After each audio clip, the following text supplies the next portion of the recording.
Okay, snap. One, two, three. Here we go. Welcome back to Navigating Between the Lines, you guys. I'm Maggie File, your host. I usually come into this with a loose outline. Today, I have about 6 bullet points and a microphone. So we are going to see what happens. I think I'm a little nervous. Are you nervous? I don't know. Where are we going to go today? It's end of July. I'm ready for a full summer reflection, recap, conversation. If you've been following along in my real life or Instagram life, what I've been sharing, you know I've had no Wi Fi for the last 10 days or so. For those of you subscribed on Substack, thank you. It's a place where you're going to get a deeper thought, like a little bit inside my brain. What's going on in the week, or like yesterday, it was a letter from the library. And if you are wondering why I've been making such a big deal about Wi Fi, well, same. I didn't realize how much of my life required it until I didn't have it. I need it for everything. And I'm not sure, is it like my age, but doing everything on my phone feels a lot harder. Like I want to be at a computer to answer an email, or editing anything is really hard unless it's like a quick reply.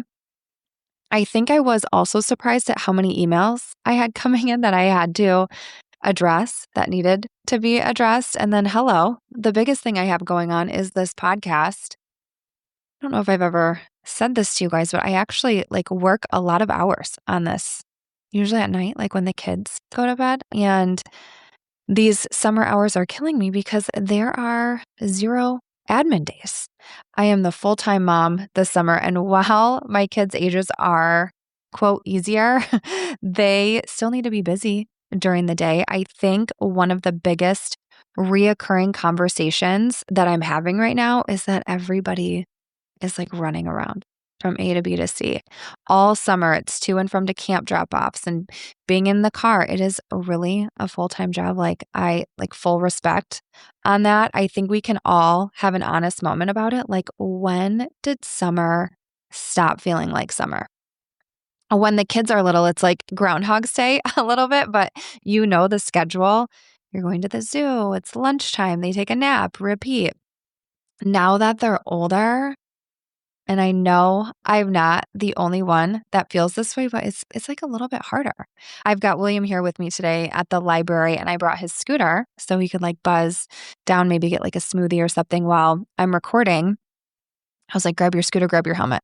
He's like, Mom, why do I need a helmet? So of course, we go back and forth multiple times. And then I'm like, what am I doing wrong here that you do not understand that just because you're on a sidewalk in a small little town, you still need a helmet. Those are our rules. Also, he's 12. I was like, hello, where is the teen camp? I know you don't want your kids on devices all day. And it's maybe a 9 to 3 drop off. You can pick your days, what you want, a place for a little slip and slide, a bike trail, a skate park, maybe. Actually, this is sounding like a really good idea, isn't it? Like a food truck too. Every day a different one. Let me know your thoughts on this. Because every single mom I've talked to these last couple weeks is somewhere between, I don't want summer to end, and also I need a schedule back. I want to back up to the teen camp because I really think I'm onto something. No phones allowed, bike trails, slip and slides, food trucks. I'll invest. Let's do this. They are independent enough to entertain themselves right now. Until did anybody else notice that Prime Video turned into YouTube, basically? So suddenly I'm wondering, what exactly are you watching over there? I also realized that this little passion project of mine still needs time. The podcast, the newsletter, the things that make me feel like me outside of being a mom. I know you feel that too. I think that's something a lot of us are navigating right now, because somewhere along the way you realize that if you stop making time for the things that make you you, you will slowly disappear into everyone else's schedule. Oh, we were up north this last weekend, and of course, there's no responsibilities up there. And again, I'm reminded life isn't asking that much from me. I'm asking a lot from myself. Every single day, it's everything I put into my days here that make it that way. And can we give my dad just a little shout out here now, Billy T. Hello. It was marathon weekend. And if you've been here for a while, you've listened to the marathon podcast. 103 teams this year. And you guys, he finished ninth. He is 64 years old. Sorry, Dad, calling you out on your age. And he broke the record for the oldest guy to have a top 10 finish. I'm just like, you are amazing. I am in constant awe of that guy and also every other paddler. For the competitors who have finished before, it's also crazy because year after year, you just decide to show up and kick your own ass again.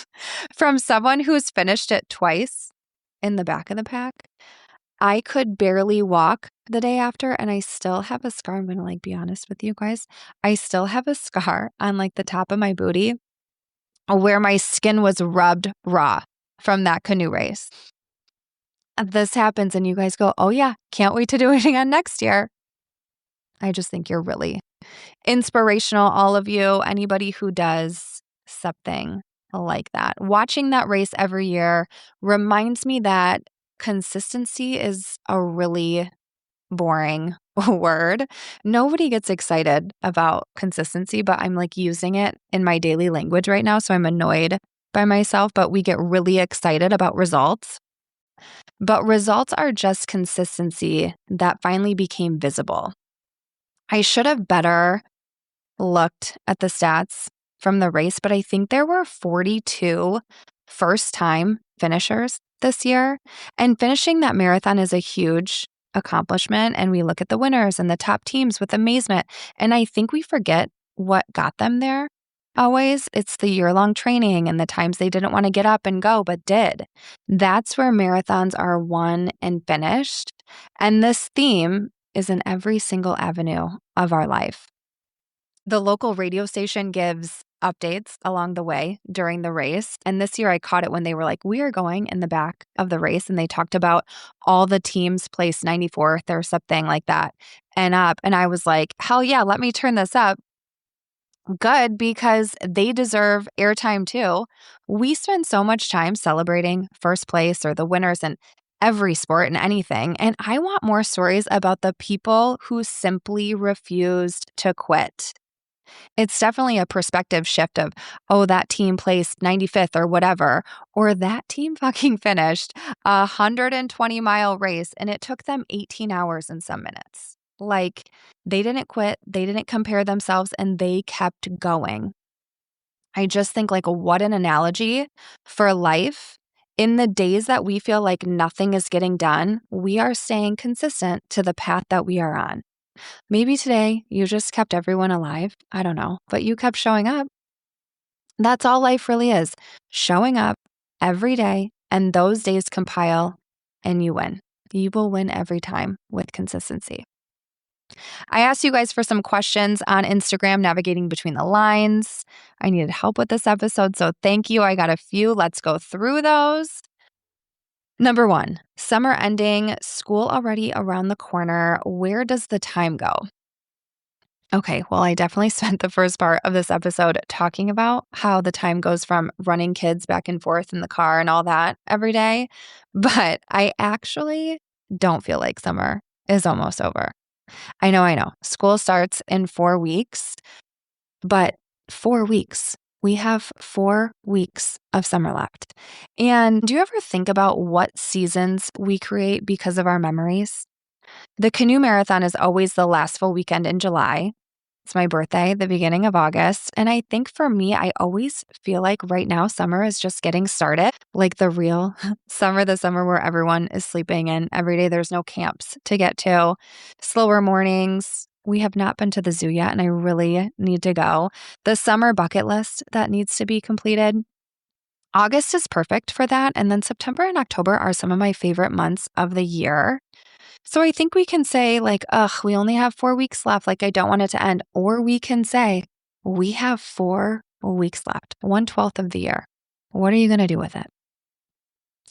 Next question, best family vacation spot you've been to. I love this question so much. I also did a podcast on this. I will link it. I can't remember the name of it, but to answer quickly, Siesta Key all day long. It's easy to get to. ship delivers your groceries. You can get everything that you need. You can't beat the beach. And we've never had a bad time there. The food's always good, even when it's been chillier, because sometimes we've been there and it's been cold. I still love it every time. And then where would I go back tomorrow? Hawaii, all day. Let's go. Justin does not listen to this, but like, we got to get him back to go to Hawaii. I got to get him to commit to that. Okay, last question. What emotions did you experience this year with the marathon? This is a really good question, and I do not want to get emotional. I do get emotional about my parents. I think we know that now. But like, I just love my dad so much, and I think he's the coolest, really. It's really an incredible thing to watch someone do something for so many years in a row. This was his 41st start of that canoe race. And some of you aren't even that old. Like, if you think about that, I've always been the most proud and always held the most respect for him. You appreciate your parents differently once you become the age that you remember them being. I'm the adult now, and he's raced this race for my whole life. I think I just have an even bigger wow component right now for who he is, for how he lives his life, talking about consistency. He's been doing this damn thing for longer than I've been alive too. And that's really cool and like the most inspiring. Thank you, Dad, for that.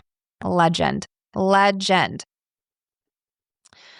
Anyway, I love that. I love him. I love you guys. And I think that's a wrap. You guys, I want to give you the reminder again and also laugh at myself. I did a Golden Ages episode at the beginning of summer. I still believe that, exhausted and all. The kids don't feel any of this, what we're feeling. Just remember that. And I know we are all doing an amazing job. Summer is not over. We hit this point where we're tired enough to start wishing it away, and I get it. But these are still the days our kids are going to remember. And these really are the days that we will miss too. Actually, Justin said that last night, and there's like 10 pairs of shoes, and like one had dirt all over it on the floor because like William was fishing. Obviously, his foot stepped into the lake. I don't know how, but you know that happens. So there's like the water and the dirt all over the floor. And Justin's like, oh. He's like, we're going to miss this. And I'm like, no, we really are, because traditions happen in the ordinary moments. Always remember, you guys, we are all navigating something every day. Different seasons, different schedules, different worries.